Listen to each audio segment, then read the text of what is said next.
Boom. Guess who's back? Back again. Now I don't know if uh man, I'm gonna Well, I'm gonna seem check it. like such a boomer. It's all right. Um, Say okay, yeah, I think say we're hi to everyone, just in case. hello everyone. Oh Howdy. boy. Welcome to Lawless Podcast with Justin Clayton. I'm Clayton, my buddy Justin. Let me okay. Let me swap out of that.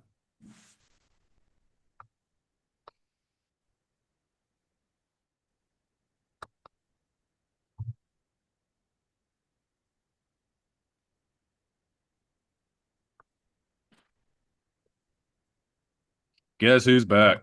Back again. Oh man, All right, so it's all good. I think there's like a 5 second delay. A 5 second delay between me and you, or between us and YouTube. Oh It dang doesn't that. matter if it's between us and YouTube because we just won't watch YouTube.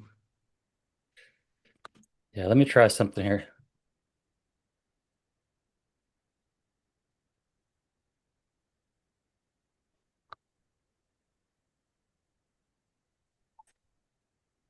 Okay, I've got an idea. Okay, we have a chat that's open.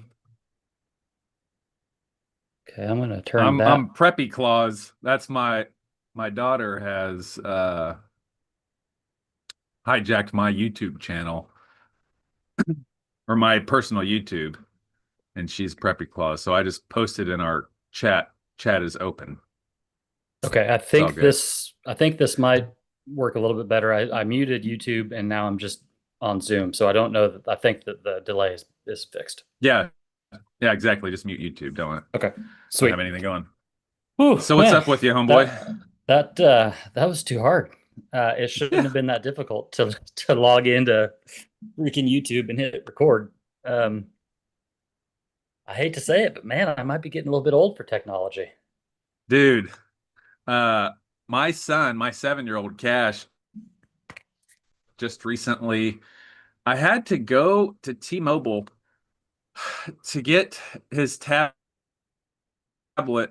unlocked. Full discretion, I'm not sticking to my guns. Like, I'm giving the kids what they want technology wise. Like, maybe it's not the Okay, best parenting in the world. I'll take that. let's talk about that. But go ahead.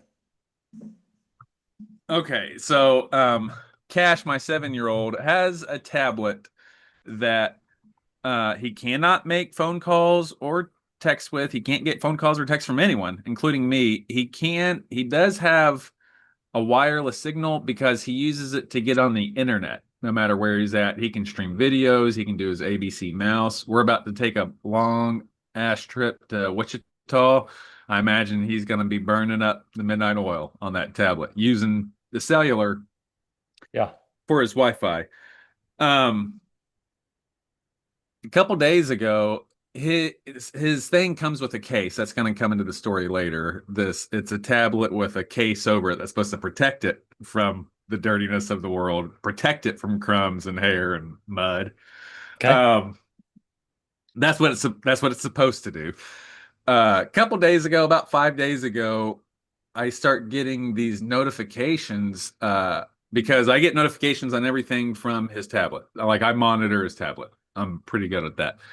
Um, Cassius has turned airplane mode on. I was like, that's weird. He shouldn't have access to airplane mode. Like, that's in the settings that only I can do. I'm Okay. not by Cassius. I'm away doing something else.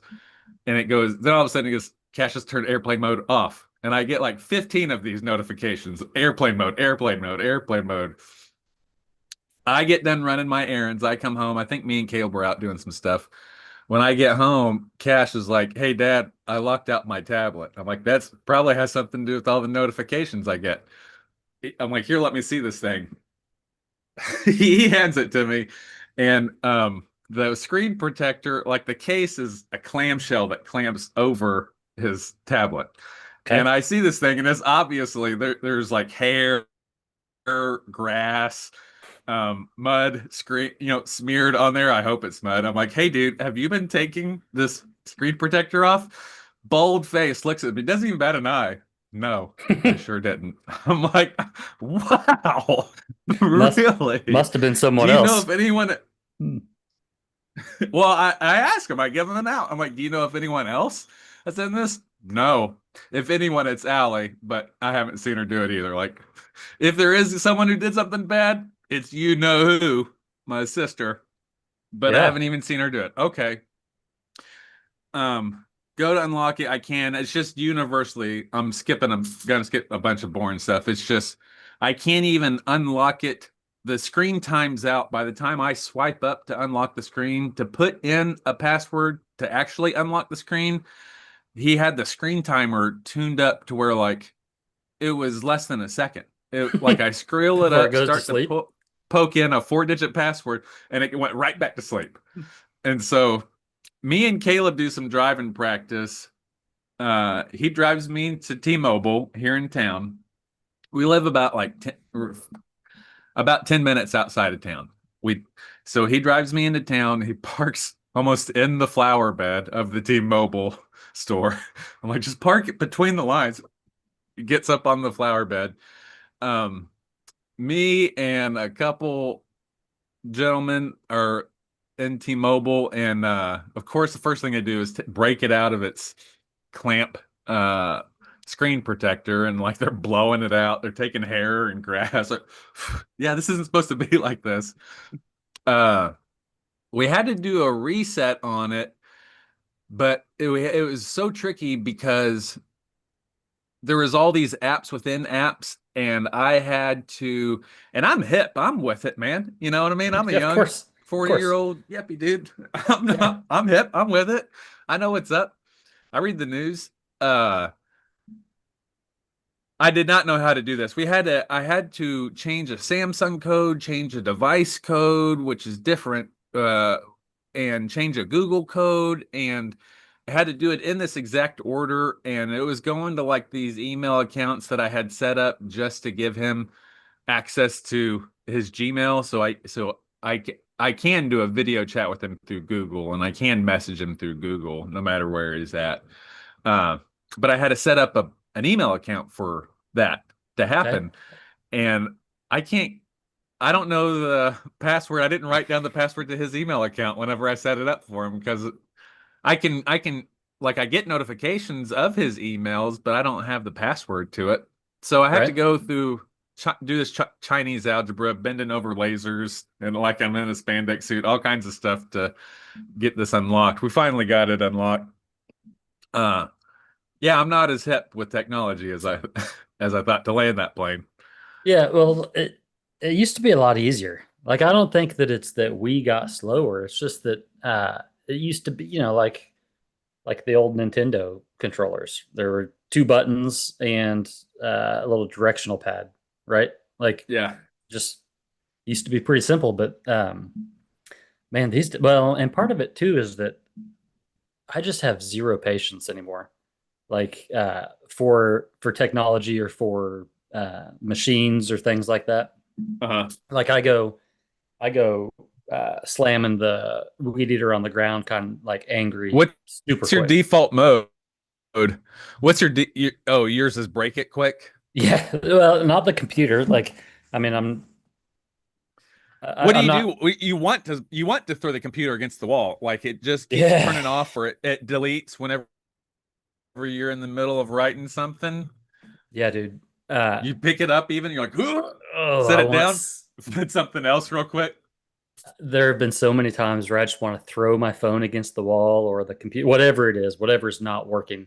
Um, yeah, that, and I'm not like, I mean, I'm about to say I don't have a temper, but throwing shit might be evidence of a temper. I Or, thought I was going to hit someone with the keyboard of my computer when I worked at the jail one time. I was in an open pod. I thought I yeah, was going to, and I evaluated it like real time. Like, this is not going to do the damage you think it's going to do. So, like, I was going to have to hit him and then jump over my desk as quick as possible, not give a radio code. Like, what was the scenario? Were you in the middle of a story? I don't want to derail it. I was just complaining about Were you in the technology middle of a and story? how Just and how quickly I get angry with it. oh yeah. I had just served pod. I was in an open pod, so like there's 50 rooms, downstairs and an upstairs room and a mezzanine that separates upstairs and downstairs. You got two suicide pods. There's a suicide pod to the right of you. There's a suicide pod to the left of you. Besides the two suicide or pods cells, besides the two suicide cells, suicide watch cells, um, during most time the all the doors are open and like it's could be of over 50 inmates um that are down around one detention deputy that's in an open, like there's nothing separating you from, and these are like considered medium class inmates, and sometimes there's I'm losing all the verbiage, but maximum, yeah, maximum. Sometimes there's some maximum higher class inmates that are because of necessity, because of room, Hmm. shuffling bodies around, they are put into these open pods, but they try to leave them locked up normally. But sometimes they get opened up with everyone else accidentally. Sometimes Hmm. accidentally the doors open up and folks just walk right out of jail. But That's happened a time or two. I was it's happened once or twice. Um This one night I was working in the jail. I worked in the jail before I went to the road. I was working in jail. I had no time in my jail career was I super hyped to be there. Like I never put on my jacket and Ugh. my belt with nothing That's on it. that's such a And terrible job. I don't know how people do it. it's an awful, thankless, abused job. So underappreciated. No one likes them. Anyway, I wasn't stoked to be there to begin with. So like I was coming in with the attitude of like, fuck, one more day. Hopefully well, I think I can say his name because he doesn't work there anymore, but hopefully one day David will look at my application for the road that he said I was going to go to the road before I went to the jail. And anyway, um I served dinner. Dinner comes in, you have a couple trustees that'll clean, you let them eat before, and then you let everyone get in a line. You stand there while they get one tray, make sure they get one tray, one drink, and hopefully there's another detention deputy in there that'll help you. A lot of times because of Manning, there's not, which is direct. Oh, I don't want to talk about policy. I'm sure policy has changed anyway. It was dumb to serve lunch or any meal by yourself, but oftentimes that's what ended up happening is you served a Mhm. meal by yourself because now literally your back is against the wall. You have something that everybody wants. Anytime there's going to be a fight or something, a lot of times it's over food and you're down there, you can't see what's going on. You're like in the mix. It's just tactically disadvantageous. It's a bad scenario to be in. Got through lunch, no problem. Um, but people are always usually a little bit more hyped, a little, especially after you turn in, everyone puts their trays up because that's when a lot of the deals have been going on. Like, hey, let me get that soup, let me get that cornbread, things Yeah. going on like that. And that's again technically against policy. It happens all the time. It's just up to the detention deputy by how much you let that happen. I knew it was happening. I just told him I just don't want to don't put it in my face. Like, don't give me a reason to come down on you. I'll be looking, I'll be doing my job, I'll be making my rounds. Don't give me a reason to lock you up for the night. And everyone usually pretty understood that pretty well. Um, Forget what happened. Oh, there was mail right afterwards. Dinner was because everyone's hyped up after dinner. There was mail call right afterwards, and that's another time people get hyped up because, hey, did you call my name? Hey, did you call my name? I serve out mail, and that's exactly what happened. There is this older gentleman who is in there. I don't know anything about. I don't remember his name. I can just tell you he looked like he'd come from the rougher part. Like he had some scars on his head. His hair was maybe prematurely gray. He had he was covered in jailhouse tats. I don't know. A lot of times people come in from prison like to serve to go to court and they'll Mhm. be in our jail while they're waiting. He might have been one of them. Looked like a rough dude. Uh I serve out mail and he comes up, he's like, "Hey, did you call my name?" I'm like, "No, I didn't." And he's like, "Can you check again?" I was like, Normally, I had a rule like I'm not going to check again, but he was right there and I was What standing up. The what's drawer what's desk involved was right with in front of me. what's involved with checking? Like just thumbing through the stack and finding the name? Unlocking a cabinet. Yeah, unlocking a cabinet, going through there. I forget what it was, but that I got that rule from someone else, and in retrospect, it's kind of a dick move. But it's like I don't want to give the habit of giving into their request. I don't want to set that precedent. Yeah. Like, I don't want you to, it sucks not as a human, but just as I think, as it was taught to me to be an effective detention deputy.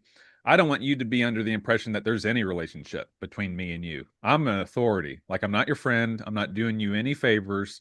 I'm not here to check on your mail or check on your court date.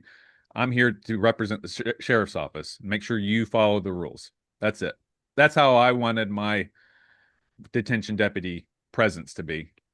Like, I'm not your friend. I don't want to be a dick, but just don't think that I'm your friend. I don't want to start doing favors for you. Um, but I did. I was like, okay, let me open it up. I opened it up and looked at it, and there was some mail there, but it wasn't this guy's name. I looked through it. I was like, hey, no, there's no mail. I was like, man, look again. I was like, so I turned on the dick. Oh, the dickhead mode. I was like, no, I'm not your. I gave him a speech kind of along those lines. Like, I'm not your fucking friend. No, don't ask me for favors. I'm not here to do you favors. Get away from my desk. And he picks up my computer monitor. I had a flat monitor that was between me and him.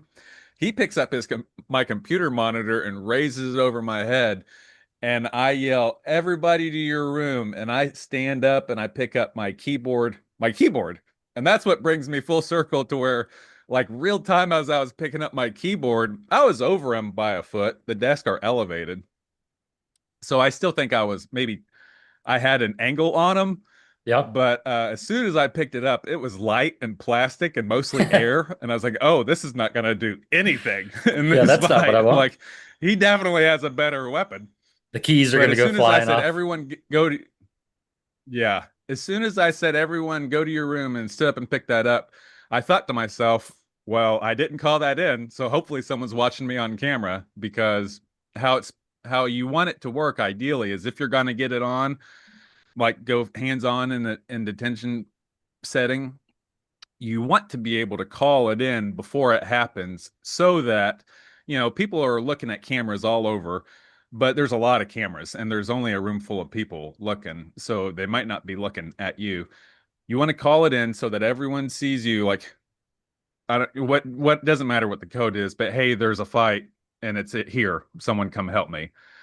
um and then you go do your business. Well, as I was picking up that keyboard, I was thinking, oh, no one knows what's going on, and this is not going to go well. So I was planning, like, you're going to have to hit him and then jump over Spider-Man style, and hope that the entire pod doesn't jump you, because that's another thing. In Yeah, an yeah, open yeah, pod like that, you're just at the mercy of them deciding to not kill you every day, because they could be all geriatric elderly people. If 50 of them decide to hold you down and tickle you to death, whatever, they can do that.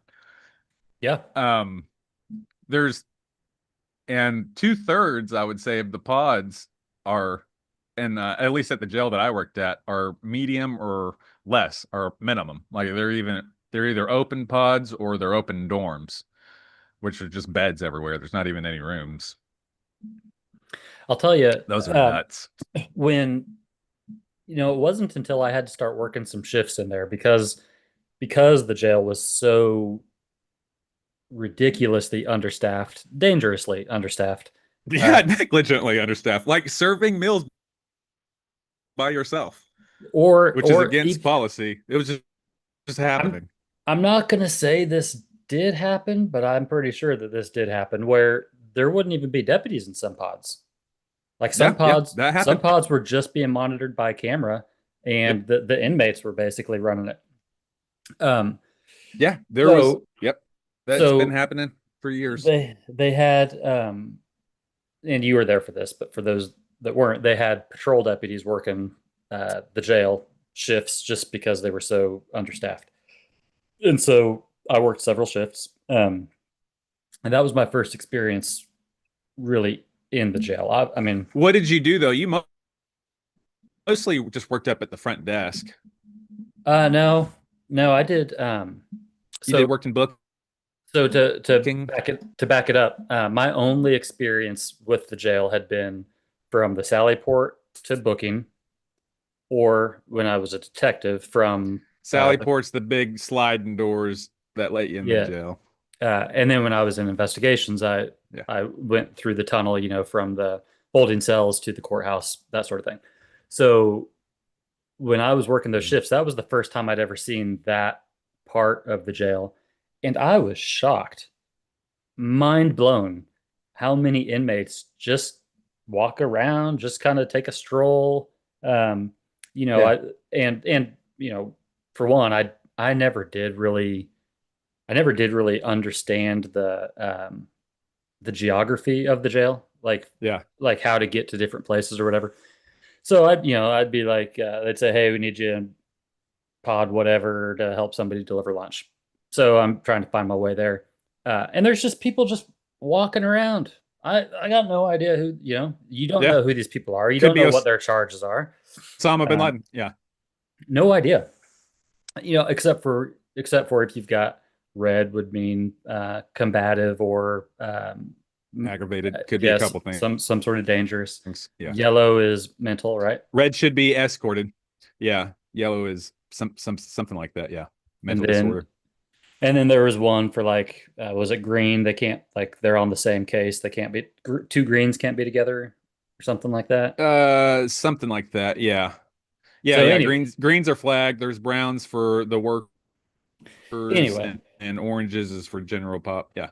so that was shocking, but also, like, I'll bet that most people don't know. I didn't know that there's so much uh how do you want, like, there's so many like dorms where, like you're describing, you have Yeah. one deputy, and it's like it's not a gym, but it's an open room with just a bunch of beds. Yeah.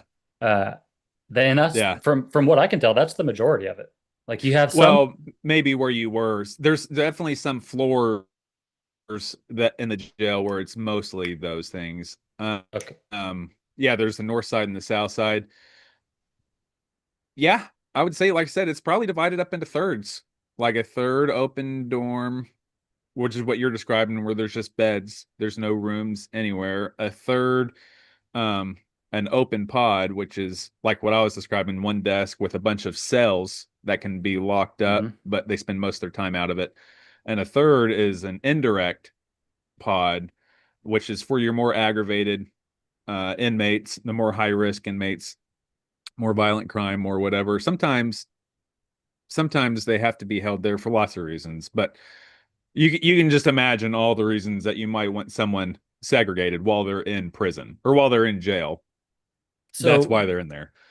so Um, like that's where it gets real hairy.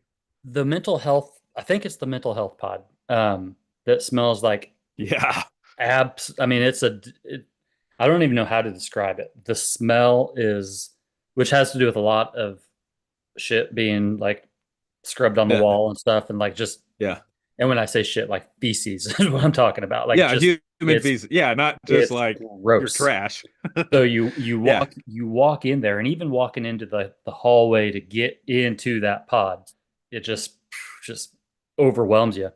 Um, I was I was there when they had to change a pod or a specific cell in that pod because there was this inmate that would always do that, always cover his walls with feces and cover himself, like turn himself into a mummy, his sheets, his bed, uh, and he would clog up his toilet. He would clog up his toilet and flood his room. So he would clog up his toilet and flood it where it's just there's inches of water everywhere, and himself and everything in the room is covered in human feces. And the most you got is a shield and some riot gear. That's the best. And most of ugh. the time you don't have time to put that on. Most of the time you don't have time to put that on. They had to change a pod or a cell in that pod specifically for this guy, and I think they welded a lip on there to like because what was happening is uh they would deal with this guy and then they spent hours cleaning it up, and the deputies don't normally clean it up. Usually you have an inmate clean it up. which is, there's a whole separate conversation of ethics in Can that. can they still But do that? yeah, that's who does it. We used Inmates clean that up. we used to have inmates whenever we would have somebody puke in the patrol car, we would have a trustee come clean it up. But there was a Yeah, time that's what you do. they wouldn't let us do that there at the end. Oh, maybe. I mean, probably from the Sally Port on back. And there's lots of reasons for that. Change of leadership and the trustee program. I remember, I don't know if you knew her. There was this, and I don't want to name her, I guess. There was, because she's still there, but there was this, she was a corporal forever, and now I think she's a sergeant, but she was one of the few women of color in leadership in the sheriff's office. She was an instructor in my detention academy. Uh, she ended up marrying another detention deputy. You might not Yeah, know yeah, him, yeah. No, I know who you're talking about. but anyone who's worked at okay, yeah, she she was like that pod. She was like one of the founding members of that whole pod's program of like, because that pod is segregated because there's men and women in that pod. This pod is dedicated to mostly mental, well, exclusively to people going through mental health crises, like drug induced mental health, mental, whatever induced, whatever it is, these people like cannot function. And this is a whole pod dedicated to that. Yeah, she stood up that program. So, like, as I remember it, you walk in through you walk in through the hallway or whatever.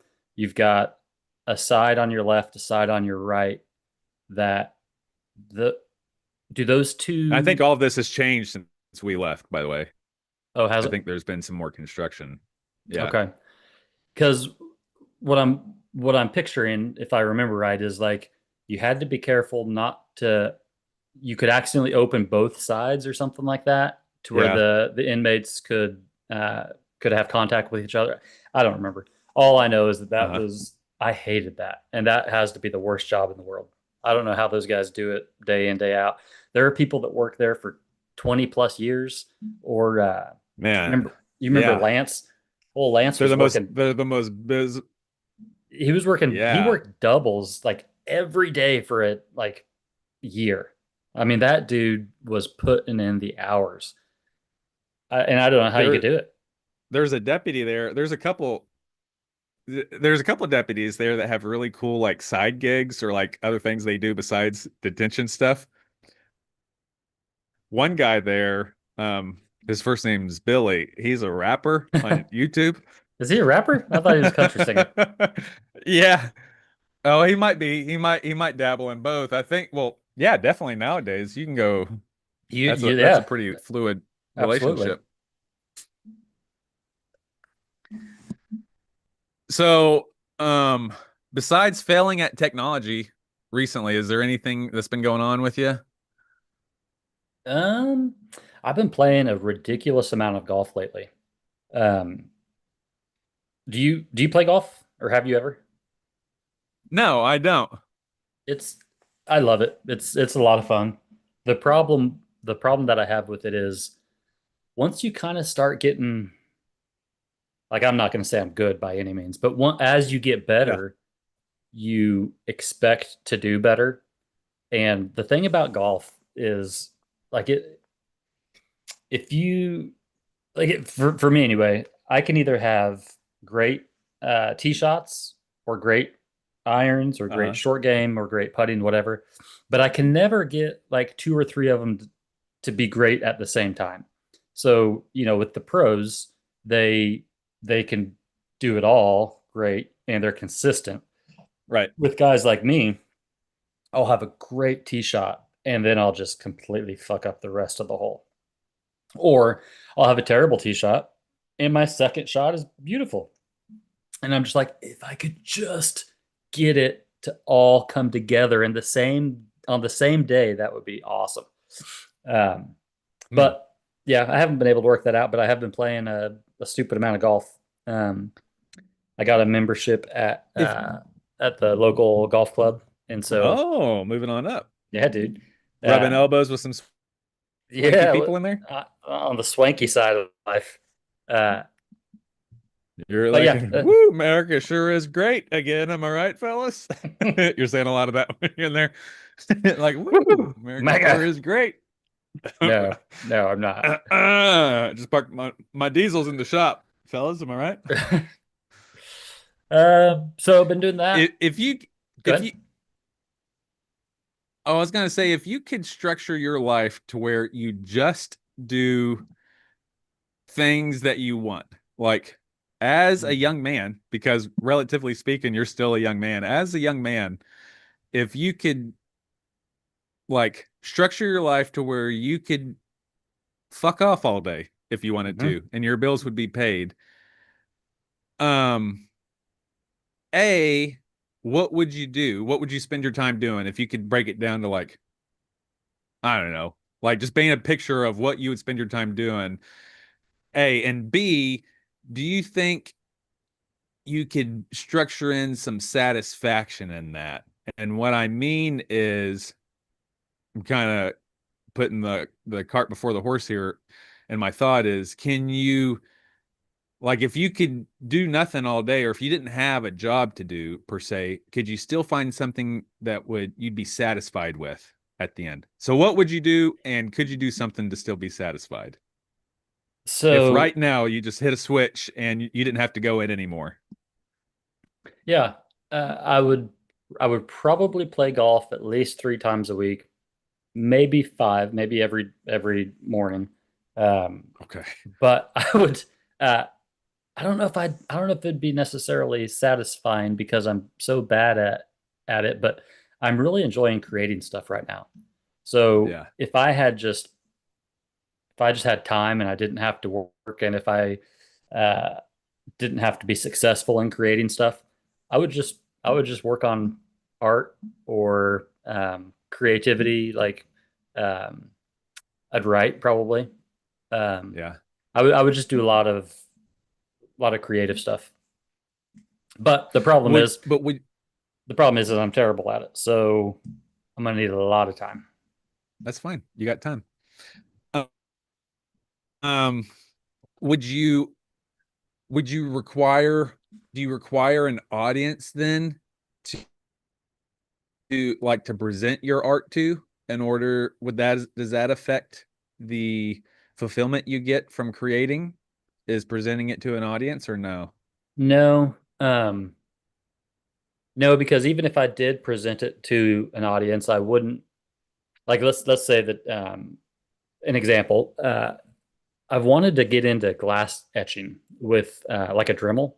My Okay. buddy, Yeah. my buddy has done some, and I've seen some online, and it's so cool. It's basically like the Dremel is like a tattoo gun, and you use it like you would use a tattoo gun on the glass, and you can do some really cool creations. You can make some cool pictures with High risk though, right? If you fuck up, you're done.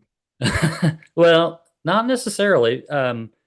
Again, it's probably similar to tattoos where you would just have to change, like you'd have to make it part of the Feather it picture in. now. Yeah.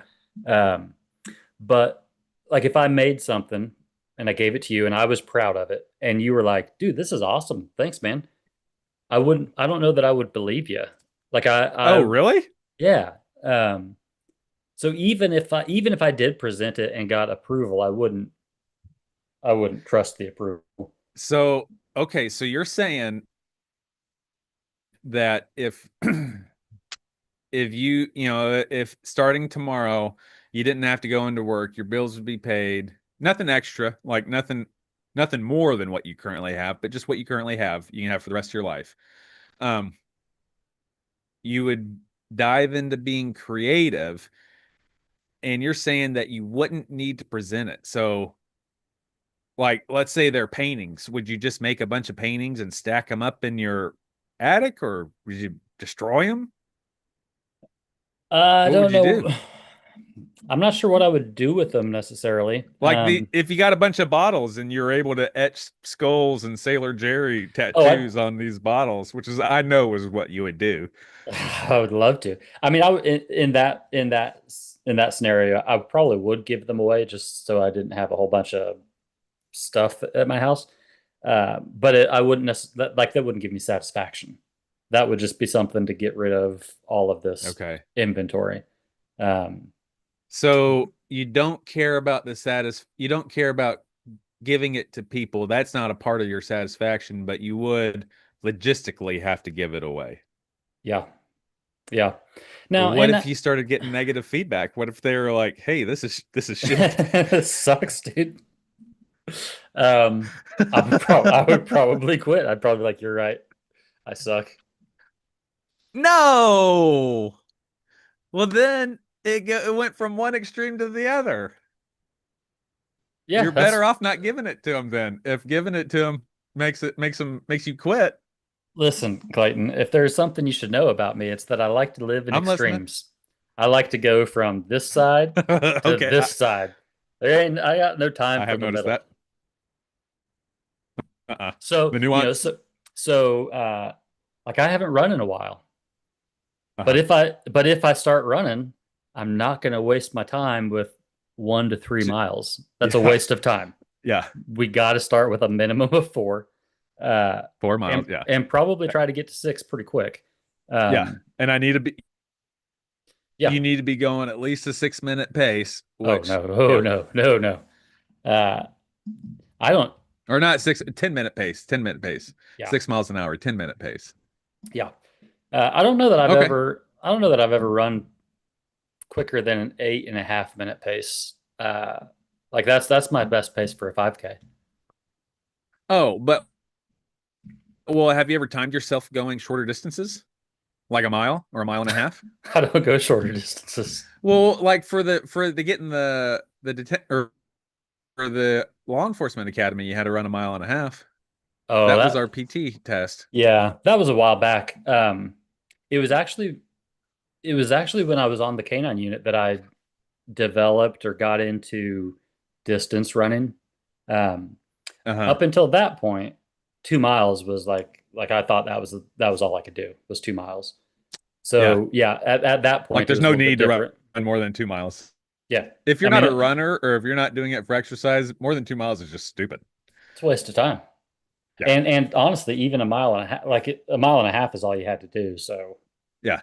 yeah. Um, but when I got the dog, we would have to run with the dog every morning, and it was a 2 mile loop. And one day I was like, well, maybe I'll go 4 miles. And so I went 4 miles.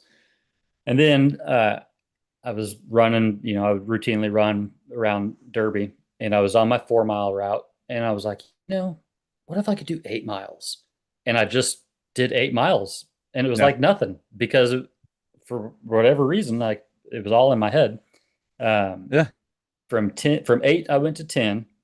10, I started like I plateaued at 10, and I was there for a while. After that, it went up to 14. I finally got to where my long runs on a weekly basis were 20 to 24 miles on Saturdays. Um, and then I just kind of quit. I ran Huh. that marathon, and I've had the hardest Like time that's getting back enough. into it. But it's not like I don't I'm not really satisfied necessarily, and I didn't want to quit. In So fact, if it I wanted to run an ultra. Like I wanted to run a 50-mile race before I turned 50. Uh, but the drive just is gone. so if you would that be something you could add on to your list besides blowing glass, besides blowing some dude named Glass? Is there could you add on if tomorrow you're able to not do anything, would you make it a goal to run another marathon and start building up like in our scenario? You know, I don't know. Because like mentally I want to do it. I want to run, but I just don't want to run enough. Like I don't want it bad enough that I actually do it. Um, so I don't know But if if you I had no actually excuses, what are the excuses? You're tired. You don't. It's a bad time. It's too hot right now. too I'm not. hot. I'm Yeah, too dehydrated. hot. Got other stuff to do. I want to play golf. I want to do this or that. Um, yeah, Yeah. just excuses. Just kind of I don't even know if it's being lazy, but I think I think maybe part of it Well, you is can always find something to fill up your time. yeah, yeah, for sure.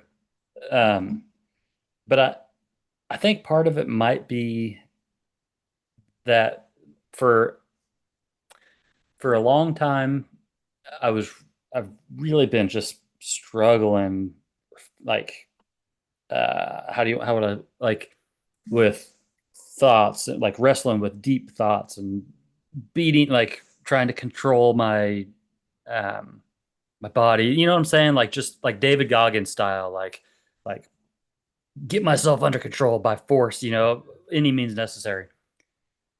And Yeah, you're trying to like I'm just kind of bend your will tired of by your that. will. Yeah.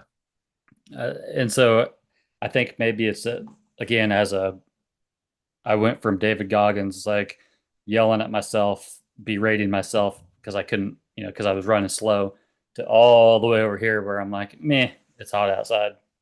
I don't want to do it.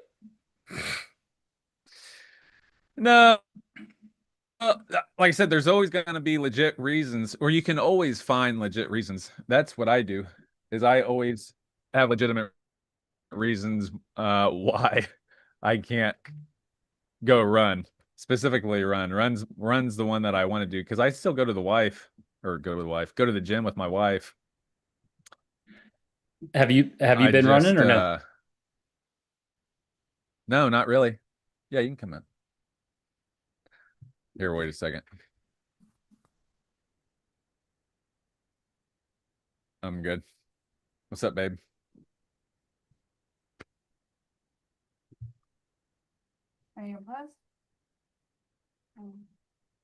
I'm live. Can we pause this thing? You're fine. Yeah, we can pause. I don't know how. Again, speaking of technology and old people,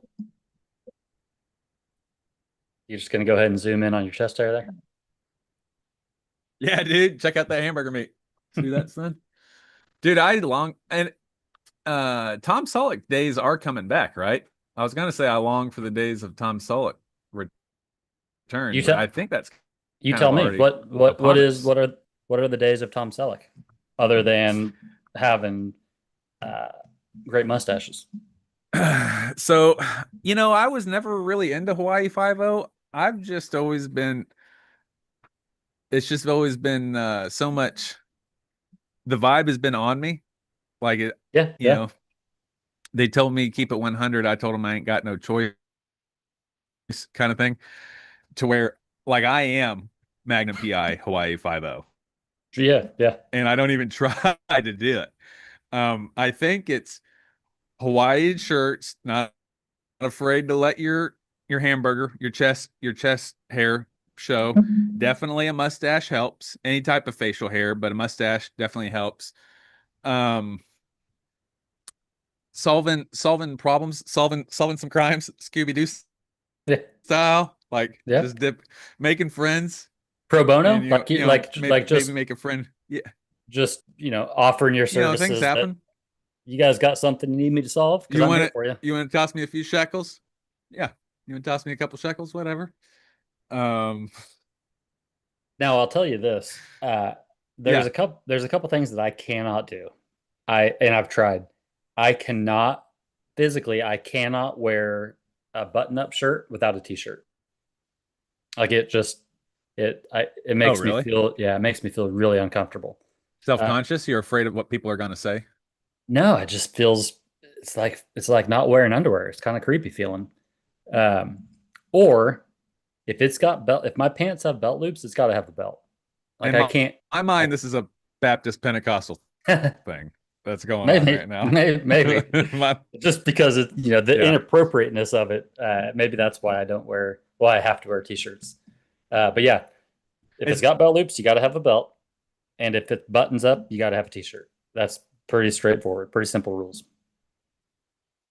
Also, I no I can sweatpants outside the be house. into that.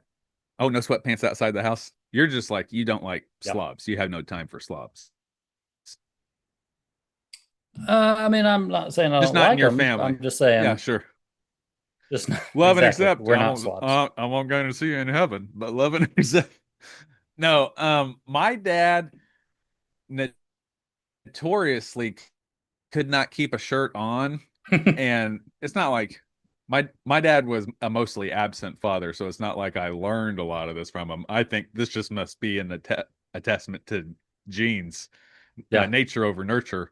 Because like the first time I took um my wife and my son, my newborn son, to see my dad, who was alive at the time, the first thing he does is, oh, wait a second, like pause, takes his shirt off to show his jailhouse tattoos and his man boobs and his big watermelon belly from whatever, from a life of hardship.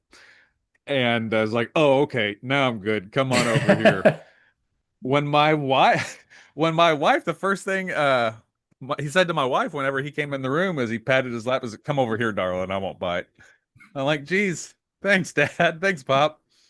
And This you're is like, that was my dad. you don't have to go over there. You don't have to sit on his lap. Yeah. Look at that handsome man as he walked past I me. I kind of feel like Um, I I feel like does Cash have a hard time keeping his shirt on? he has a hard time keeping any clothes on. Yeah, Yeah. he likes to be out in the wild. Yeah, that's how Silas was for a long time. He would just wear underwear. Like as soon as we got home from wherever we were, he would take everything off but his underwear. Until he was pretty old. Hi. Hey, Allie, how are you? Here you go. Here, babe. Yeah, it's a frog. There's a frog there. Here, you want to say hi? Yeah. Hey, how are Hi. you? Good. Yeah, what have you been up to? I just went shopping. Oh. Oh, nice. Did you get something fun? Yeah, What'd you get? I got a plushie and like this thing where I don't Is know a how to is a like plushie describe it. What is is a it? What? plushie like a stuffed animal? What does it do? Yeah. No, and there's also another thing, What's the other thing? but I can't describe. Dog I tags? don't know how to describe. Huh? Oh.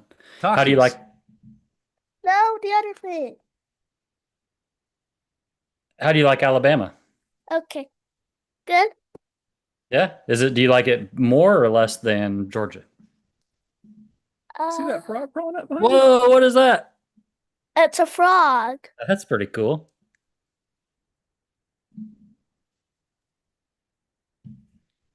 So Um, which do you like more?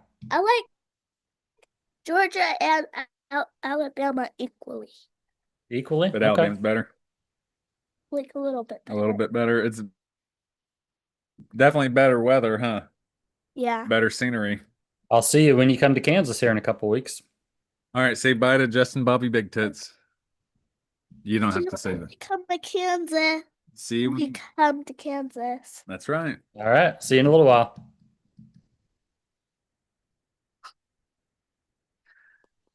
Runs in the family. You see that? Natural talent. That's right. So What's a natural talent?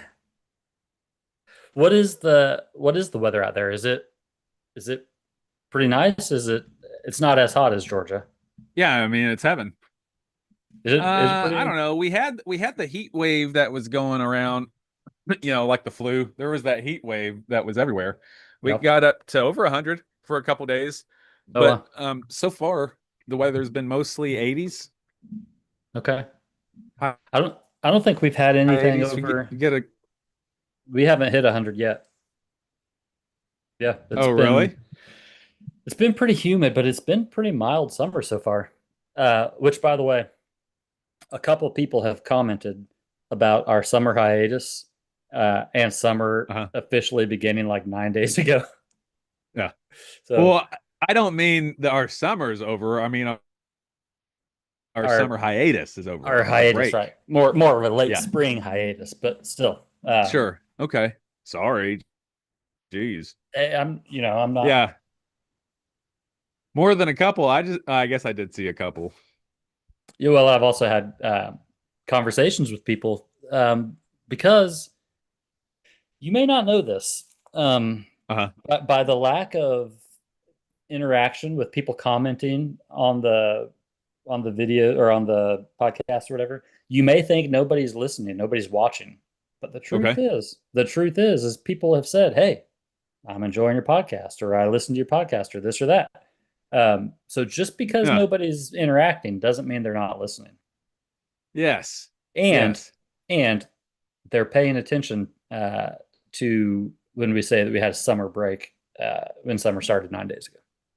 Yeah, they're watching enough for that. At least they're reading Which the title enough to which is say, kind which is kind of funny because of all of the stuff we may or may not have been wrong about, I feel like that's probably the least consequential.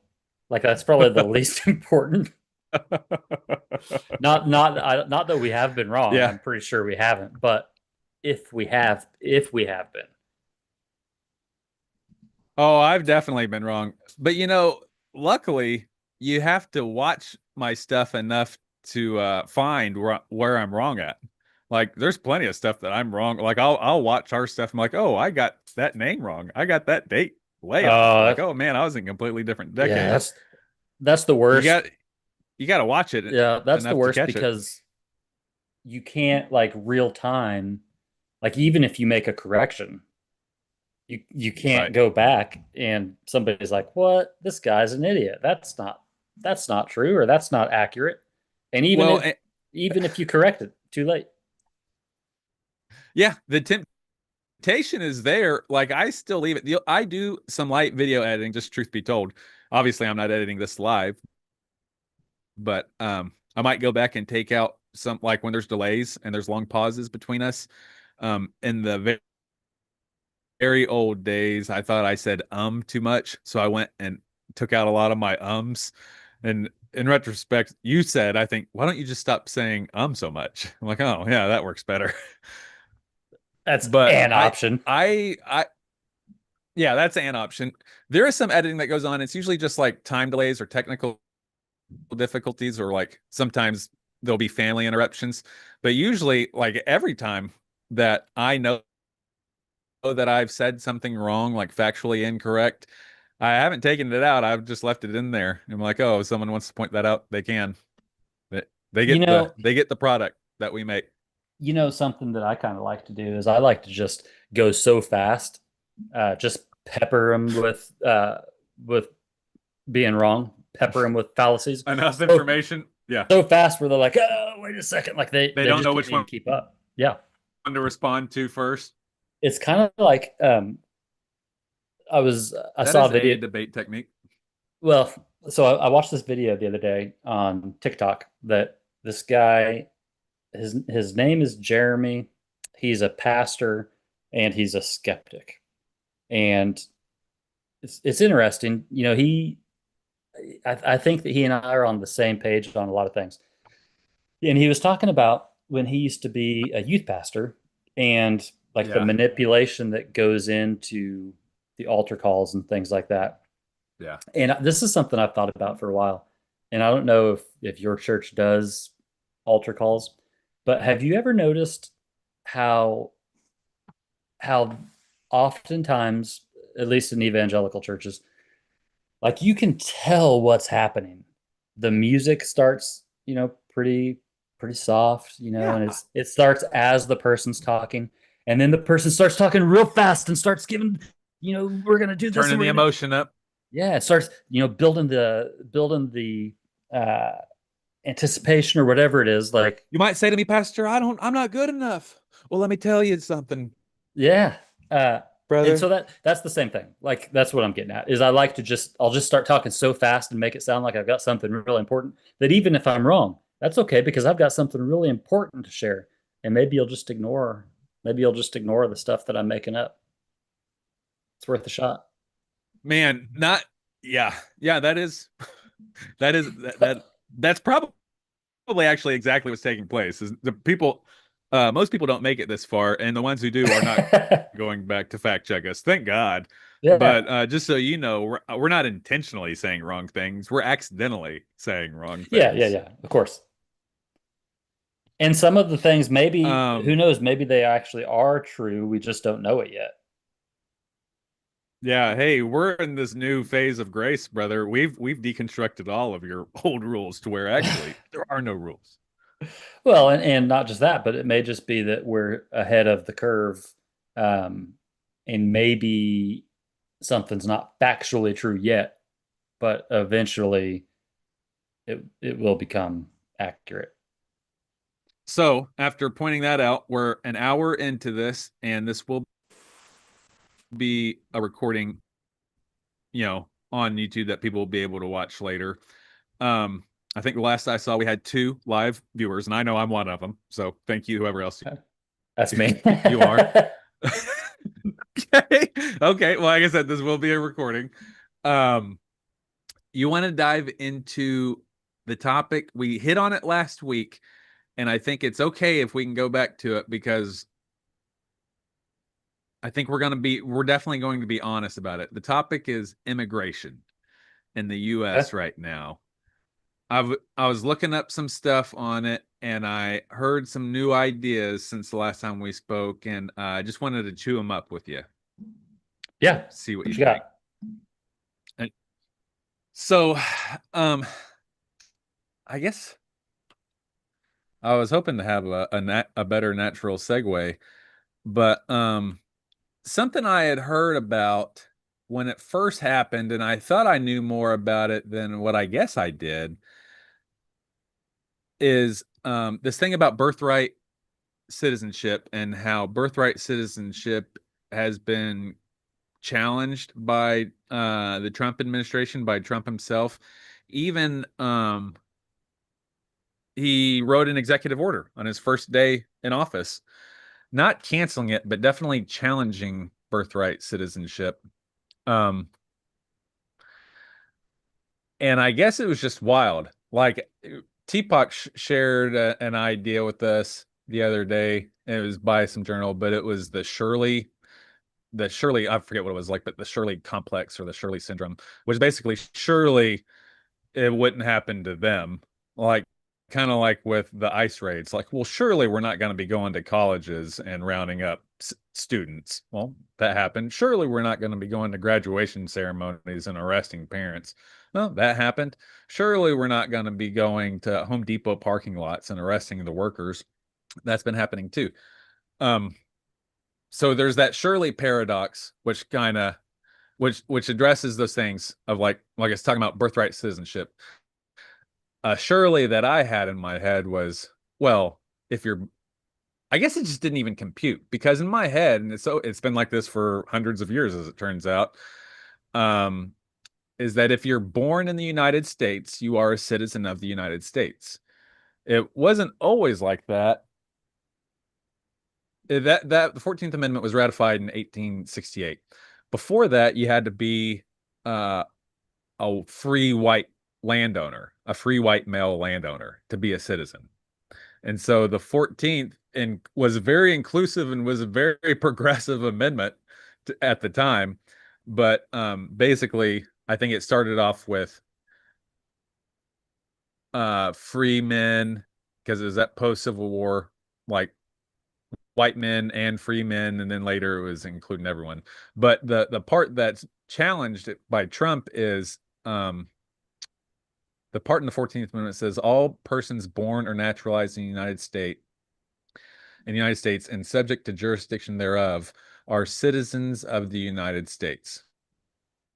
Okay. So since 1868, and it was a much more draconian view since then, um, anyone born in the United States is a citizen of the United States. And so what Trump proposed when he issued his executive order was that I'm trying to pull it up so I don't talk out of pocket. It was EO 14160 is executive order. Um, said that it restricts birthright citizenship so that U.S. born children must have at least one parent who is a citizen or a lawful permanent resident, i.e., a green card holder. So if you're born here and you have at least one parent that is a citizen, and whatever way that means, became a citizen or a green card holder, you have one parent that is that or a green card holder, then you are a citizen when you're born. Okay. Let's start there. What do you think about that? Or what do you think about any of that? Well, it seems to me that when when we have a problem with immigration or people are upset about the path to citizenship, what is really the problem? It seems like most people, whether this is true or not, most people have a position of, well, they're going to take things, they're going to take services from everyone else, or we don't have enough, whatever. And I don't, maybe it's true, maybe that's a fact, but it doesn't really, it seems like kind of a bullshit argument. You know what I'm saying? To be like, well, Both sides of that argument are bullshit, I think. What do you mean? So like so there's an argument that I've had that is kind of in that vein that you're talking about. And recently I've tried to grow and tried to change and like push myself to argue the other person's side. And so like when it comes to the jobs, so like an exemption of this that he came out with a couple weeks ago, and it was funny because it was after the hotel lobby met with him. That's the power of lobbies in order, makes the president go back on his word just like that. But he exempted hotel workers, people in the construction trade, and people in the agriculture trade. Trump said, okay, well, this birthright citizenship doesn't pertain to people that are working in the hotel industry, agriculture trade, or construction trade. And so obviously it's so hypocritical in so many ways. But what that's saying is that we can't get rid of these illegal immigrants because they're doing this job that these people are paying less than minimum wage, and the minimum wage is still $7.50. The reason that these people want illegal immigrants here, like the hotel lobby, the agricultural lobby, and the construction company, is because they're paying these people less than human standards, and they want to be able to continue that. So they want this birthright citizenship exemption. They want people in these trades to be exempted from it. So you're saying there's that the there the hotels, and predominantly, most hotels that you go to, you're going to see a lot of the cleaning staff is going to be Hispanic. Are are you saying that yeah, Hispanic ladies. they're paying them less than minimum wage? Yeah, legally, because they're not citizens. Okay. But you can't, but you can't legally pay a non, well, maybe you can. Can you, what are the rules with non-citizen employees? There's no rules if someone's illegal. It's like rules of the street, dog. It's the law of the streets. We're in this other side. Do you want a paycheck, Marcella? We'll come to work 6 a.m. and be here Yeah. and stay until we tell you can leave. And there is no insurance. There is no health insurance. No medical insurance. No retirement. No. Let's say they are paying them that more at minimum wage, say 850 or 750, whatever it is. I know it's not more than $8. It's $7 and something cents is minimum wage right now. Let's say they are paying a minimum wage or even $8. They don't, they're not paying them insurance because they're not paying most workers insurance anymore. Like Yeah. most workers still have to buy in partially to their insurance. So they're not paying these illegal workers insurance. The construction folks ain't. There's just one because I worked at Home Depot. I see where they they show up every morning and jump in a truck. A lot of them do. And even then they'll get on as a regular member of a construction crew, but still there's no insurance. Mm-hmm. They might be paying them $20-$25 an hour. They're still saving money because there's no health insurance, there's no medical, there's no vision, Mm-hmm. there's no retirement. It's probably, if it's under the table, then you're not having to pay workers' comp. You're not having to pay uh, all of the other things that go in that are a part of having Yes. an employee. And yeah, there's no civil protection. So if I don't like you because you show up wearing a color I don't like, guess what? You're fired, Justin. You don't have any recourse because you're not legally here in the first place. Yeah. Just go ahead, go to the commission, go to the county commission, tell them that you're working for me illegally.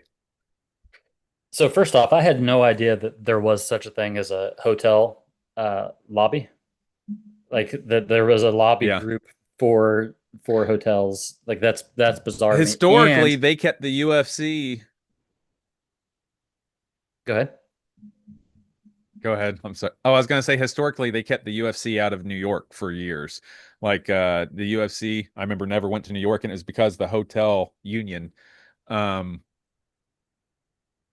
or petition laws to keep the UFC out because they somehow they lost money because these UFCs would go to like casino venues, and so the hotel lobby would miss out on the money, and so they were petitioning these lawmakers to make laws to keep the UFC illegal in the state of New York, and that wasn't passed until like after 2012, 2013. The UFC finally went to New York, and it's because of the hotel lobby. That's wild. So I guess going back, So like there, I, go I ahead. think that I th- I'm really not concerned about immigration in the sense of running out of resources. I think that's a lame argument. The one argument that I do think holds water is safety and security, and I think Yeah, that you don't know who's coming through the door. I think it's important to vet people just to make sure that I mean I don't know. In this day I'm and not sure how age, you handle that. I think you're right. But so let's say that you've got let's say that a child is born to I'm going to smoke on here, everyone. Don't get offended. let's say a child is born to two people that aren't citizens. Uh-huh. They're born In the here. United That States, in Wichita. I think the child would necessarily be a citizen. So then what do you do with the parents? According to the Constitution, you're right. I mean, if you I, want to be a constitutional scholar, you're right. That's the 14th Amendment. I think that man, you got to at least give citizenship to one of the parents, but even then, that's a shitty deal to say you've got to go, you can stay. Like, I don't So, think that it's right you to tear know, the family apart. the super liberal, the super progressive, John McCain, when he was alive, you remember him? Super, that's a joke. He wasn't super liberal progressive. He was a war hawk and like the most conservative of the conservatives. When he was running for president against I almost said Osama, against Barack Obama. I remember I was on the USS George Washington, and I had a bunch of friends that were Hispanic. Some of them were immigrants. Yeah, one of my best friends, Marilyn Strepa, she was born and raised in Colombia, came to the United States, became a citizen, joined the Navy, and me and her went through A school together and everything. We're at the first command. John McCain proposed um hard close on the borders, but everyone that is here, give them what he called a wide path to citizenship. Like make it as easy and as legal as possible to make them citizens, so that they can begin to pay taxes, and even I think he proposed deporting one of them. Like if you have to deport someone, don't deport the whole family, don't deport both parents, deport one of them, and almost like make them pay to re-enter or go about it the legal way. Like the spouse that's left here can sponsor the other spouse and get them in legally, something along those lines. But it was super progressive at the time, because both Republicans and Democrats, I don't know if you remember, like Barack Obama was hard on the border, and so was Hillary Clinton, right after him, at least in her campaign rhetoric. Yeah, McCain talked about keeping them here, and maybe if you have to deport someone, deport just one person, and like giving the other one a wide path to citizenship to bring them in. Because you, at the end of the day, like the part, well, I don't know if it's the end of the day, but one part that I still haven't gotten rid of, like I can find a lot of the holes in the economics of it, like the economic argument against immigration doesn't add water, because um you should pay them American wages. And if American wages are too low, then increase American wages. It's not an immigration problem, it's a corporate greed problem.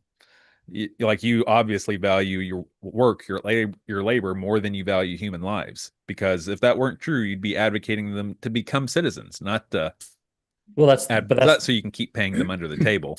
but that's the same attitude that says, well, if we have too many people, then it's going to put an undue burden on the healthcare system and on um, all these other things. The problems in the healthcare system, then. Well, or the problem is just that maybe our focus is wrong. Like if we're choosing Yeah. if we're choosing whatever over people, then clearly So our priorities are off. the only thing I haven't been able to find a hole in is the security problem. Like what you're saying, you got to know who's coming in. It and even if you say, okay, self-report and we will not deport you, that's a better option than rounding up people who've been here 20 years. I saw a Yeah. guy that was round up he had two active duty sons that were Marines and a third son that was a Marine veteran, an Iraq veteran, and this guy was getting manhandled in the parking lot by masked ICE agents. And I don't want to demonize the agents themselves because I know in their mind they're just doing a job. But damn, that's not a good look, dude. Mm. Can you imagine these are the people we said don't go after? First off, the fact And that dude that he should be a citizen. the fact that those people are being deported is just asinine. That's so stupid. I absolutely, like you said before, that's not what we were told was going to happen. It's Yep. asinine. It's stupid. So But- that's the Shirley complex that defeats that Shirley argument that Teapot talked. So imagine if you had gone about. to HSI, which I actually had looked into going Dude, going over there. No, I was. Yeah, me and you both were. So I got a job did you? offer. So let's say that Yeah. you go to HSI, everything's great. You know, you're working bulk cash, interdiction. This is awesome. And they say, hey, I'm going to need you to move over. We're not going to do bulk cash anymore. Now we're going to help the other. So HSI is part of ICE, Homeland Security. ICE, it's all part of the same thing. So let's say they move you over to where you're not investigating bulk cash smuggling. Now you've got to go round people up. Round up. Yeah. What do you do? Man, you have a conversation with yourself, and I would say at least 90% of people make a negotiation with their values, with what they I mean, you're seeing it. You're seeing it, people on social media, and I've recently gotten into X because it's just so delicious. It's so addicting. I'll bet. I feel like you would thrive on X. Just the connection so that you could have to people, it with no barrier. Like that's perfect for you. Yeah. I love that. But you see, so like what the latest thing was Iran. Israel attacked Iran unprovoked. And so a lot of the people that I like Dave Smith, Tucker Carlson, and a bunch of liberal voices too, Bernie Sanders, AOC, they're immediately condoning. They're like, this is a war of aggression. This is an obvious war of regime change. This is illegal. It was unprovoked. It shouldn't stand. Well, all the commentators on the right, like the good old boys, Charlie Kirk and Glenn Beck and whoever, were immediately Trump cheerleaders. They're like, no, this is not, Israel can do it without us, is what they said. They're like, they don't need American forces, and it's not a war. Iran's a big threat, and you just heard the same shit you've been hearing since 1992. Well, then Israel came out and said, no, actually, we do need the U.S. help because you guys are the only ones that have these GBU-47s, these hard target penetrators that can, go down 300 meters or whatever to blow up the reactor, which isn't true. But so just like overnight, these people changed their tune from Israel doesn't need us to we're Israel's greatest ally. Like now it's our moral and spiritual obligation to join this war. This is literally what they are saying. And And so the critics came out like Dave Smith's and Tucker Carlson's, well, like, this is an obvious regime change. You guys are doing the same shit we've been doing there since, for over 100 years. It hasn't worked then. It's not going to work now. Like, when are we going to stop doing these regime change wars on behalf of Israel? Which is exactly what happened. Like, um, the critics came out and said, well, then Trump himself said, well, using the word regime change seems to be politically correct, but it's actually exactly what we want, especially if what did you say? If the regime of Iran isn't representing their people, maybe we need to make Iran great again. So, yeah, I saw Mega. that. I said, mega, please. You can't say that, Trump. Mega, what are you talking about? Um, so yeah, I mean, just like I think what you were saying is you see people just with unashamedly, without any moral, like without seeing the hypocrisy, go say Israel can do this without us, Israel can't do this without us, and we are morally and religiously obligated to help them. And even though Trump said no more wars, this isn't a real war, and he's not really violating the Constitution, even under the wars clause, because it says if what does the argument? One guy told me was that he can act if he feels that there's a threat. Well, the question to follow that is, what was the threat? What was different between the June 21st and June 13th? Or yeah, but what was the difference between 13th? Because on the 13th, we weren't in this. Trump made it clear that this was Israel, and Israel's acting on their own, and Iran shouldn't do anything. To on the 21st, MAGA, baby, make Iran great again. Do it with GBU 47s. I have to assume that it either involved money or blackmailed. And like if there's a president that could be blackmailed, Trump is probably a pretty good Sure. target. Well, except for the fact that I guess even still, he's still Teflon Don. Like he still gets away His with approval ratings are better than ever. Yeah, gets away with an awful lot. What I was gonna say though about the ICE scenario. So again, let's say that she got moved over to ICE. It's not a great example or a great analogy, but could you say that it's kind of like I even back then, I didn't think that people should be arrested for marijuana. So yeah, I would sometimes seize it. I would sometimes overlook it. I would do a lot of things to not arrest somebody for weed. I wonder if you could do the same thing where, like, yeah, your job is to go out and round up illegal aliens, but I would not go to, I like to think that I wouldn't go to Home Depot. I'm not going to this school. I refuse to do this or that.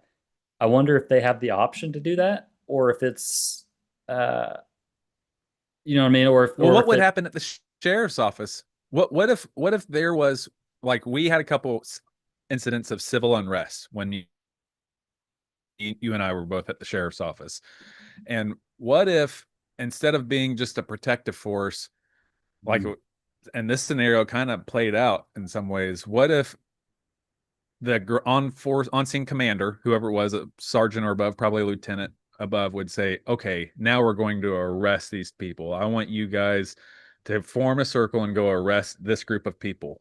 But you see with your eyes that there's people that he's telling you to arrest that haven't done anything wrong, at least haven't done anything criminal. They're there shouting and maybe even yelling and being aggressive in their rioting, but they haven't thrown anything at you. They haven't broken in anybody's property. They haven't made it a threat or whatever. What would you do as a deputy? Maybe not as a sergeant, because I think as a sergeant you'd have a little bit more authority to question. But if you were a deputy and he said, hey, I want you to go arrest these people, and you're in riot gear, you're kind of keyed up, you're kind of amped up, you're definitely keyed and amped up, and someone tells you go arrest these people and they haven't done anything illegal.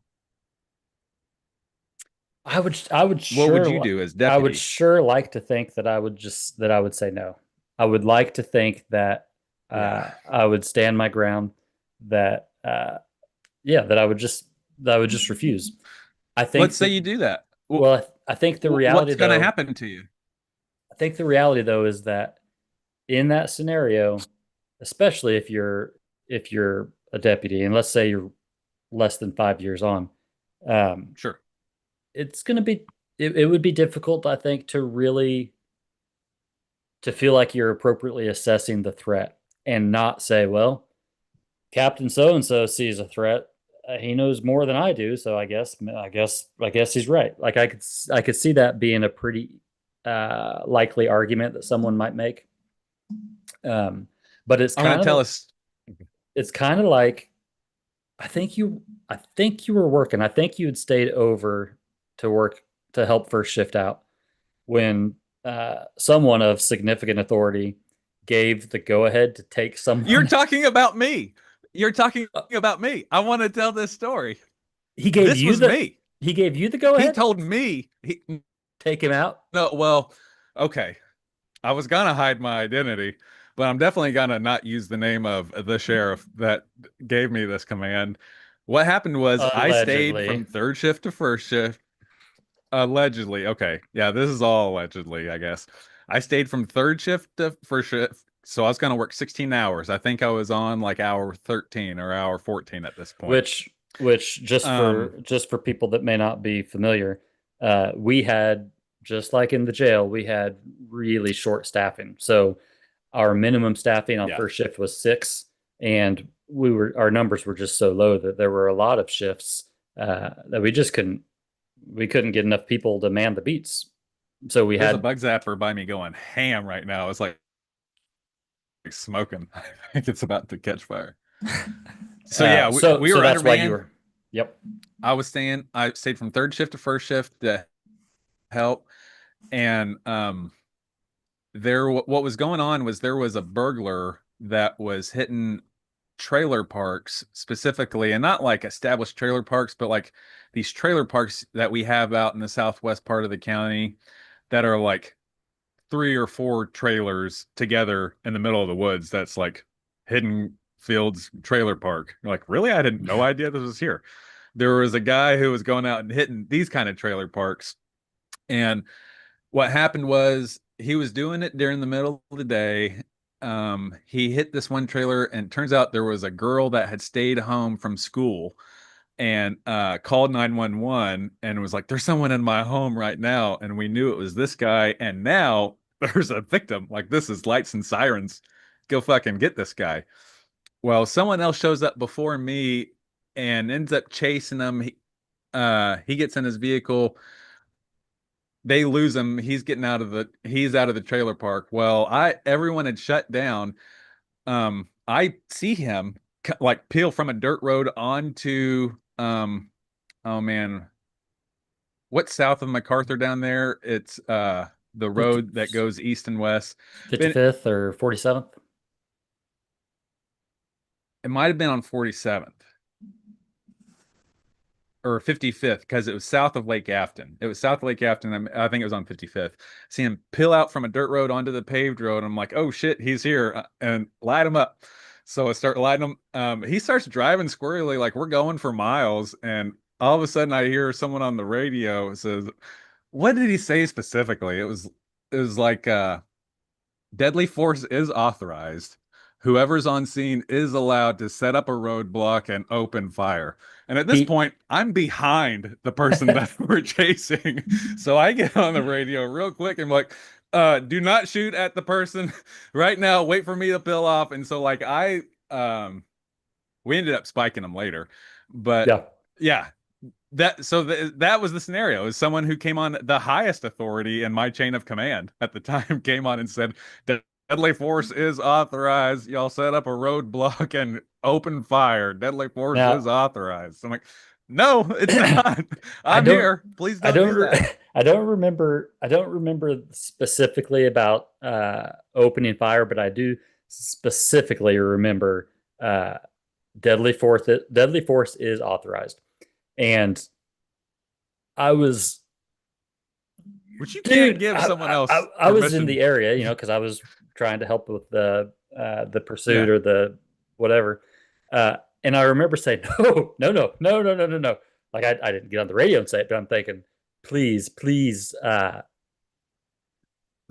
That was around the same time I caught that dude in the field that had been shot by WPD. Remember that WPD shot a guy out on the east side? No. High speed pursuit. They lost him out by Lake Afton, and I picked him up out at Lake Afton and ended up having a stand down while like the entire cavalry's driving around me but can't seem to find me because I'm in the middle of a field and a cow pasture, and they're like, "Where are you?" I'm like, "Somewhere in the southwest part of the county." I don't fucking know. I don't remember that. What Yeah, so there was. PD shot him and then It was in a McDonald's parking lot. It was a McDonald's drive through. He had what it was is he carjacked someone. This kid was blown out of his mind on drugs. Um, but it was two people. They had carjacked someone. PD got in a pursuit with them. They ditched the car. They carjacked someone else in the McDonald's drive-through on the northeast side of Wichita. Wichita found him in the act of carjacking these people, opened fire on them. They ended up arresting one guy, but the guy that they shot, it was through and through on his right forearm, took off. And so the chase was on again in a second stolen vehicle. This time, and they said he tried to drive over the WPD officers that had opened fire on him. And so that was like he's tried to kill officers. There's been shots fired. It's a second carjacking. Deadly force is authorized. yeah. Like that was the mentality, and that's also a real good example of everyone getting so keyed up real quick and perspective. Because like if you describe that from a slightly different angle, or even from maybe just adjusting a hair or two, like explaining the exact same thing, but just with using different words, a that guy should have been killed. You know what I mean? Like he was a menace to society, and B, I'm a bleeding p word for not killing him myself when I had the opportunity. There's a couple of times that's happened. Yeah, but so on that call specifically, because I do remember that. I was always really leery of the whole he's swerving toward me or he's driving at officers and I mean clearly there was an officer that was seriously injured by a car by getting run over. So I'm not saying that it's nothing, but Was she? Oh, go ahead. but yeah, I was always a little suspicious, not suspicious. I was always leery to take any kind of action based on he was driving toward me or he swerved toward me because that seems like that could be really easily misinterpreted. Yeah, It's one thing if like ag assault, you point a gun, well, that's very clear. We're going to deal with that. But driving at me, swerving at me, well, that's a especially tough when one. whenever you put yourself, and I've been in this situation also, and so whatever. But like if you put yourself in the only lane that they have for egress, and then they Yeah. drive at you, it's hard. I might sound hypocritical to some people, but there's an argument to say that's not deadly force if they're driving a vehicle at you and you put yourself in the only lane that they had to travel, then who's to say that he wasn't trying to run over you? He's just trying to leave. Well, yeah, but I think this goes kind of back to what we had talked about previously, about that an officer has no duty to retreat. And one thing I wanted to clear up about that actually, I had referenced the force continuum and Uh-huh. respond in a level above the level of aggression, and that's not law. That's just policy. The That was, law, yeah, what we were yeah, the taught. law though specifically says that an officer has no duty to retreat. That's right. So I can't remember what. I would say it's been articulated enough in case law to say there's elements, just like there's elements of a Terry stop, there's elements of the deadly force, and the three things that I think are articulated beyond the shadow of a doubt in case law is that the victim would be the officer in that situation, has to feel that there was opportunity, ability, and intent for the aggressor to use deadly force. That's why you had to meet and overcome their deadly force with deadly force. You have to argue that either yourself or someone was endangered by the opportunity, ability, and intent of deadly force. That's the justification of deadly force. So the weird thing, or the kind of difficult thing about that is, if you have a legitimate fear, and that's not, I'm not saying by legitimate, I'm not saying that you should or shouldn't be afraid, but if you fear for your life, that's the threshold. Now, you know, once it comes time for court, or, you know, for the lawsuits, you're going to have a hard time if it's not easily justifiable. But you remember that there was an officer, I think in Oklahoma, might have been Texas, that shot a guy that, from my perspective and just from the video I saw, I was shocked. I was like, holy shit. But at the same time, you look at her, like, she was scared to death. You could tell just by her body language that she was scared to death. She had it appeared that she had no idea how to handle this situation. So there could be times when your poor training, or your poor physical conditioning, or your lack mental of conditioning, or your lack of fighting skills, whatever it is, self-control, confidence, could put you in a spot where you genuinely are afraid for your life. And so the only option you have, because the only real training that you're required to do once a year, but we did it twice, was firearms qualification. Like, there's no other mandatory, you know, there might be something like a de-escalation here or there, or a new case law comes out, so you got to do this. You got to do the ASP once a year, where get back. Yeah. You know, you got to practice that. But in terms of like close quarter combat or ground fighting, I'm the only one that was working on my shift that ever used the baton on someone. Yeah. Yeah, I used the baton on the same guy 2 days in a row. How'd that happen?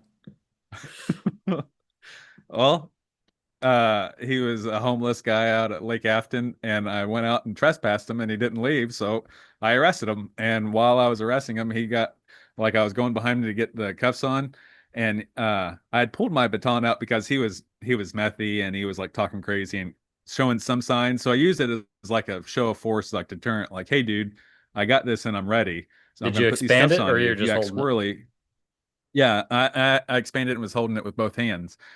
And when I reached behind him, he was putting his hands back, and he shot an elbow behind himself, but it was heading right toward the crotch. So I used my force appropriately, whatever, used my baton. He was obviously released, hitchhiked back out to Lake Afton. The same thing the night before. He was playing his JBL speaker too loud at like 3 o'clock in the morning, noise complaint. I go back out there. I'm like, hey, dude, you're trespassed. Fuck you, I ain't going. And so it was like literally almost the same exact scenario. Pulled it out. Was that a call that Corky called in, or was that a citizen?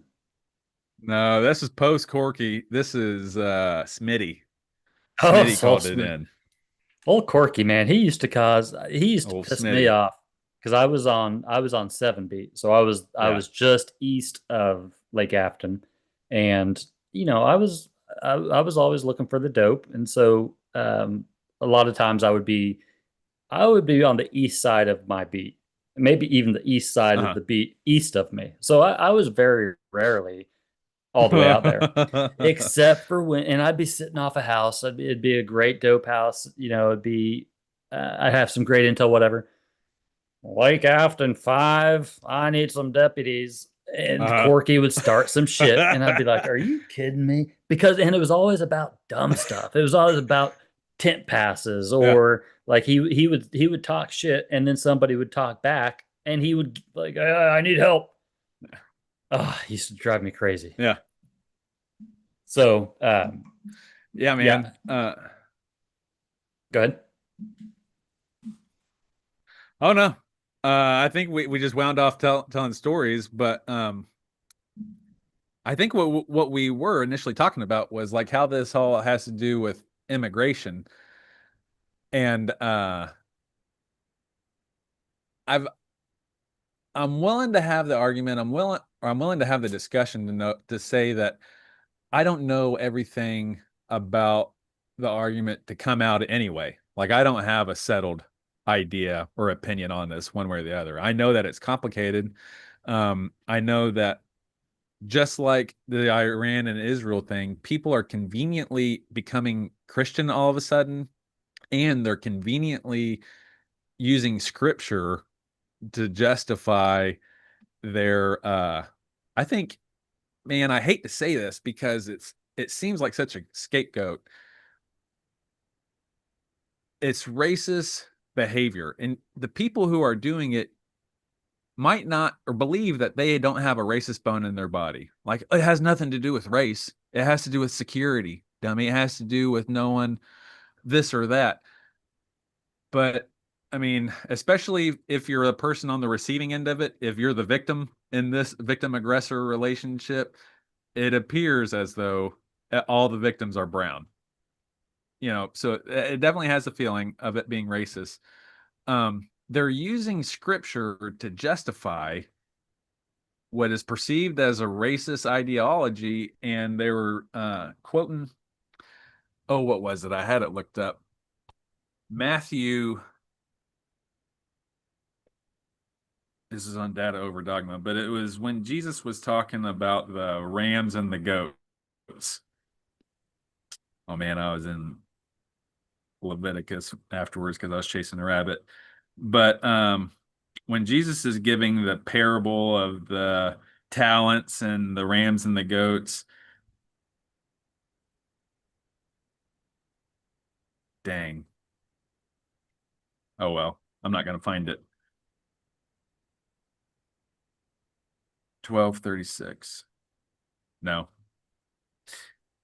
Anyway, they were using that passage as like, see, even God is separating the Oh, rams and the sheep and the goats. Even God is separating the sheep and the goats, saying like, look, no, it's the ones who are productive, the ones who are doing it the right way, the ones who are doing it the legal way. Obviously, those are the sheep, and the goats are everyone. Just like Jesus said, the master's going to come home and separate the rams and the sheep, or the goats and the sheep. Well, in that same chapter, literally just like 4 verses down, um, the master is, oh shucks, I'm about to lose the whole train. But the master is describing, or oh shit, I forget. But it was the least of these. That's what it was like. The master said, thank you because you fed me when I was hungry, you clothed me when I was naked, you visited me when I was in jail, you healed me when I was sick. And they said, well, when did we do these things to you? And he said, when you've done it to the least of these, then you've done it to me. Literally like 4 verses down from the separating the sheep and the goats. So like the argument is in the theological manipulation that a lot of these evangelicals are using is like, see, even Jesus said you need to separate the do-gooders from the do-badders. Like you have to separate the law abiders, the ones who are coming here the right way, from the ones who are doing it the wrong way. 4 verses later, it says, whenever there's a or like you fed the people who are hungry, you clothe the people who are naked. You did what were the exact opposite of what the proposed MAGA movement is all about. Like, we're not about feeding these people. We're not about clothing them. We're not about giving them a better situation. in fact, like I was saying earlier, we're more about, well, there's not going to be enough for us. Like if we have too many people here, Yes. we don't have enough resources. Everything's going to be unduly burdened. We just can't afford it. You guys got to go. That's the exact opposite of what you're talking about. Yeah. And there's just something to consider. And I don't know how I feel about this, but I just know that I do feel about it. And it's something we've talked about before. not demonizing him at all, but Elon Musk is the richest man in the US. He has more money than the bottom 51% of everyone else in the United States. Like 51% and lower, one man has more money than than most of our country. Mm-hmm. So and I'm not saying he doesn't deserve that. I'm not saying he didn't work for that, whatever. That's a whole separate discussion. What I'm saying is that it's not a problem with resources. We know that there are resources. One man has more money than most other people, not just in the world, but in the richest nation in the world. One man has more money than most of them. It's not a problem of resources. It's a problem with the system. It's a systemic problem that is not, it doesn't have one answer. Mm-hmm. But there's some things that we can say are not the answer, especially if you present yourself as a follower of the New Testament guy, Jesus. And if you say you're doing this in the name of him and that you've modeled your life, you are a miniature Christ, you're a Christian, then your job is to feed the hungry, and your job is to clothe the naked, and your job is uh to welcome these visitors in with open arms.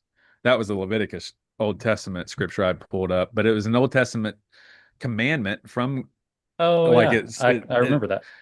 it says, when there's any visitors in your land, you're not supposed to treat them bad. You're supposed to treat them better than you would treat your normal people.